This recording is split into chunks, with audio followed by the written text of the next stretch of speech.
ನಮಸ್ಕಾರ ವೀಕ್ಷಕರಿಗೆ, ಎಲ್ಲರಿಗೂ ಶುಭೋದಯ. ಇವತ್ತು ನಮ್ಮ ಜೊತೆ ಯೋಗೇಶ್ ಅವರಿದ್ದಾರೆ. ಇವರು ಅರ್ಕಲ್ಗೂಡು ತಾಲೂಕು ಹಾಸನ ಜಿಲ್ಲೆಯವರು. ಇವರಿಗೆ ಇವತ್ತು ಅತ್ಯುತ್ತಮ ರೈತ ಪುರಸ್ಕಾರ, ತಾಲೂಕು ಮಟ್ಟದ ಅತ್ಯುತ್ತಮ ರೈತ ಪುರಸ್ಕಾರ ಸಿಗ್ತಾ ಇದೆ. ಬನ್ನಿ ಇವ್ರನ್ನ ಮಾತಾಡ್ಸೋಣ. ನಮಸ್ಕಾರ ಸರ್. ನಮಸ್ತೆ ಮೇಡಮ್.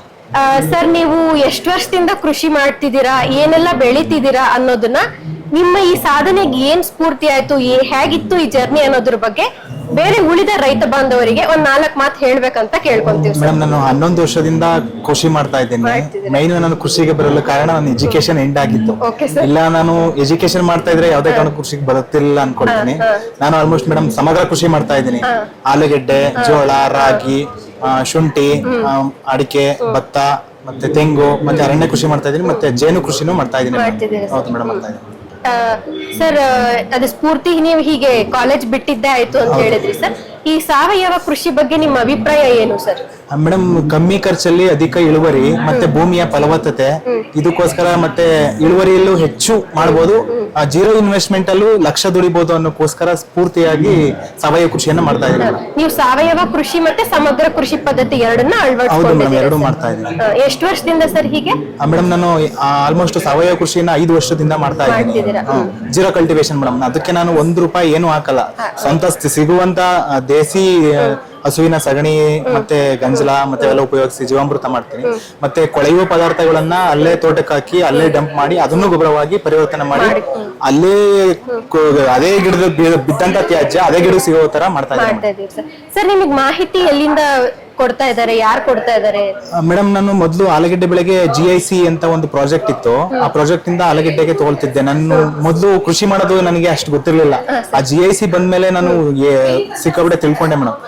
ಏನಂತ ತಿಳ್ಕೊಬಹುದು ಸರ್? ಗ್ರೀನ್ ಇನ್ನೋವೇಷನ್ ಸೆಂಟರ್ ಅಂದ್ರೆ ಜರ್ಮನಿಂದ ಒಂದು ಪ್ರಾಜೆಕ್ಟ್ ಆಲೂಗೆಡ್ಡೆ ಮೇಲೆ ರಿಸರ್ಚ್ ಮಾಡಿ ಕಡಿಮೆ ಖರ್ಚಿನಲ್ಲಿ ಅಧಿಕ ಇಳುವರಿ ಬರಬೇಕು ಮತ್ತೆ ಅಂಗಮಾರಿ ನಿಯಂತ್ರಣ ಮಾಡಿ ಆಲೂಗೆಡ್ಡೆನ ಬೆಳಿಬೇಕು ಅನ್ನೋದಕ್ಕೋಸ್ಕರ ಅದನ್ನ ಪ್ರೋಗ್ರಾಮ್ ತಂದು ಪ್ರಕೃತಿ ರೈತ ಉತ್ಪಾದಕ ಕಂಪನಿ ಅಂತ ಒಂದು ಕಂಪನಿಯನ್ನ ಸ್ಟಾರ್ಟ್ ಮಾಡಿ ಪ್ರತಿ ಗ್ರಾಮದಲ್ಲೂ ರೈತ ಸಂಘಗಳನ್ನ ಮಾಡಿ ಉಳಿತಾಯವನ್ನ ಮಾಡಿಸಿ ಆ ಸಂಘಗಳಿಗೆ ಮಾಹಿತಿಯನ್ನ ನೀಡಿ ಆಲೂಗೆಡ್ಡೆ ಬೆಳೆಯುವಂತ ರೈತರಿಗೆ ಮಾಹಿತಿಯನ್ನ ನೀಡ್ತೇನೆ ಮೇಡಮ್. ಅಲ್ಲಿಂದ ನಾನು ತುಂಬಾ ಇನ್ನು ಕೃಷಿಲಿ ನಾನು ಮಾಡ್ಬೇಕು ಅನ್ನೋ ಆಸಕ್ತಿ ಹೆಚ್ಚಾಯ್ತು.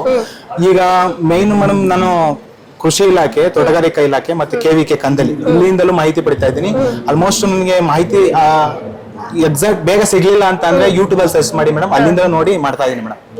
ಸರ್, ಇವತ್ತು ನೀವು ಪ್ರಶಸ್ತಿ ತಗೊಂತಿದ್ದೀರಾ, ಅದ್ರ ಪರವಾಗಿ ನಿಮಗೆ ಏನ್ ಅನಿಸ್ತಿದೆ ಸರ್? ಮೇಡಮ್, ನಾನು ತುಂಬಾ ಖುಷಿ ಆಗ್ತಾ ಇದೆ. ನಾನು ಇಷ್ಟು ಮುಂದೆ ಬರ್ತೀನಿ ಅಂತ ನಾನು ಯಾವತ್ತೂ ಅನ್ಕೊಂಡಿರ್ಲಿಲ್ಲ.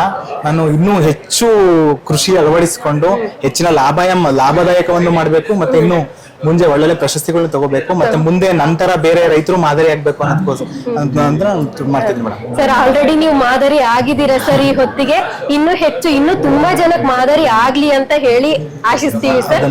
ಮತ್ತೆ ಸರ್, ಇವಾಗ ನೆಕ್ಸ್ಟ್ ಕಮ್ಮಿಂಗ್ ಜನರೇಷನ್ ಗೆ ನೀವ್ ಏನ್ ಹೇಳಕ್ ಇಷ್ಟಪಡ್ತೀರಾ ಸರ್? ಮೇಡಮ್, ಇವತ್ತು ಎಜುಕೇಶನ್ ಇಂಪಾರ್ಟೆಂಟ್ ಅಲ್ಲ, ಎಜುಕೇಶನ್ ಬೇಕು. ಎಜುಕೇಶನ್ ಮಾಡಿ ಯಾವ್ದೋ ಹೊರಗಡೆ ಹೋಗಿ 5,000 to 10,000 ರೂಪಾಯಿ ಸ್ಯಾಲರಿ ತಗೊಂಡು ಕಮಿಟ್ಮೆಂಟ್ ಅಲ್ಲಿ ಜೀವನ, ಟೆನ್ಷನ್ ಅಲ್ಲಿ ಜೀವನ, ತಂದೆ ತಾಯಿ ನೋಡಕ್ಕಾಗಲ್ಲ. ಅದನ್ ಬಿಟ್ಟು ತಂದೆ ಇರೋಂತ ಜಮೀನಲ್ಲೇ ದುಡಿದು ಅಲ್ಲೇ ಅದಕ್ಕಿಂತ ಹೆಚ್ಚಿನ ನೆಮ್ಮದಿ ಮತ್ತೆ ದುಡ್ಡನ್ನ ಸಂಪಾದಿಸಬಹುದು ಮತ್ತೆ ನೆಮ್ಮದಿಯಾದ ಜೀವನ ಮಾಡ್ಬೋದು ಅನ್ನೋದನ್ನ ಹೇಳ್ತೀನಿ ಮೇಡಮ್.